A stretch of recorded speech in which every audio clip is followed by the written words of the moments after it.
just where is personal identity located? A standard assumption is that it's our body that guarantees our personal identity. This is the theory that a key part of what makes me me is that I'm housed in an identical body. But philosophers like to push this assumption around a little. Imagine if I lost all my hair. Would I still be me? Yes, sure.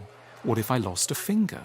Yes. A leg? Definitely. What if a malevolent demon appeared and told us that we'd have to lose every part of our bodies, but could keep just one bit? Which bit would it be? Few of us would pick our elbow or belly button. Almost all of us would pick our brains. Now that tells us something interesting.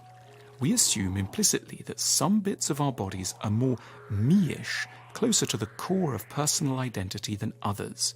And the most me-ish of all the bits are our brains. Christianity runs a version of this thought experiment. It asks us to think what will happen after our death, and it imagines a separation of the body, ultimately not that significant, and the ongoing survival of a more modest, precious bit that it calls the soul. There's another version of this thought experiment that two lovers can play.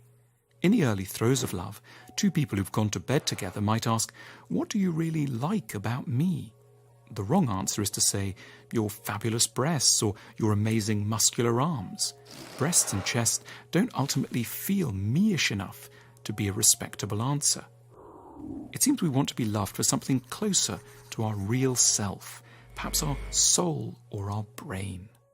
Now let's push the thought experiment further. What bit of the brain is actually most crucial to being me? Let's imagine that I have a bump to the head and lose my ability to play table tennis. Am I still myself? Most of us would say, yes, sure. What if I once spoke Latin and lose the ability, or forgot how to cook asparagus with a light mayonnaise sauce? Would I still be me? Yes. In other words, technical capacities don't feel very close to the core of personal identity.